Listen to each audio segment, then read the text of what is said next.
Let's turn to the US now, where Donald Trump's crackdown on immigration has received a major boost, with Colombia backflipping on its earlier decision to reject deported migrants. In fact, the Colombian president has even offered to give up his presidential plane to help lighten the load. Okay, Sky News contributor Kosha Gada joins me now. Kosha, this is a stunning reversal. Indeed, it was. It was a busy Sunday for Trump to cap off a very busy week one in his administration. And this issue, this reversal, was so important both tactically and optically. So in terms of tactics, it just really showcased how in a matter of 4 hours, I think that's how long this episode lasted on a Sunday afternoon, America is able to wield its economic might, which is Trump's favorite form of leverage, wielding tariffs and sanctioning people and suspending visas for Colombian citizens and diplomats and all of that. And that was able to get the outcome that he wanted. It's also really important optically because it is sending a message. This has been his signature issue ever since he entered politics. This administration is taking illegal immigration very, very seriously. And next up, it's going to be Guatemala and other countries that are apparently calling emergency meetings to figure out how to deal with this, because they're going to be coming up and faced with the same thing in the weeks ahead.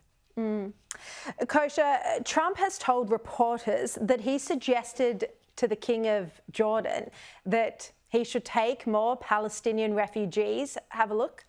I said to him, I'd love you to take on more, because I'm looking at the whole Gaza Strip right now, and it's a mess. You're talking about probably 1.5 million people, and we just clean out that whole thing. It's literally a demolition site right now. Almost everything's demolished, and people are dying there. So I'd rather get involved with some of the Arab nations and build housing in a different location where they can maybe live in peace. Kosha, I mean, Australia has issued nearly 3,000 visas to Gazans, but the Arab nations haven't been pulling their weight. Yes, those nations famously have not. They shut the door basically on any of them.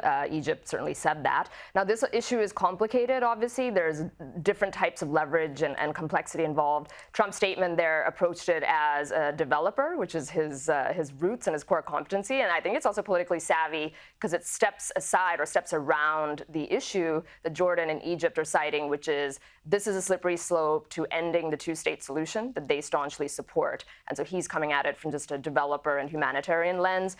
It'll be interesting. He has frozen all new foreign aid to all countries except Egypt and Israel. And maybe that was part of his calculus, where he's going to use that as another form of leverage to try and see if he can push them to take some more refugees. Yeah. Now, Trump's pick for Secretary of Defense, Pete Hegseth, he's finally been confirmed by the Senate. Just very quickly, Kosha, how did this go down? So this was, as many expected, because he was a little bit of an embattled pick. It was a 50-50 tie, and then Vice President J.D. Vance is able to cast the tie-breaking vote. So all that matters is the final outcome. He's in. He's very different from defense secretaries of the past, and he's very much on board with Trump's agenda. So disruptive times ahead. Indeed. All right. Kosha Gada, thank you so much for your time.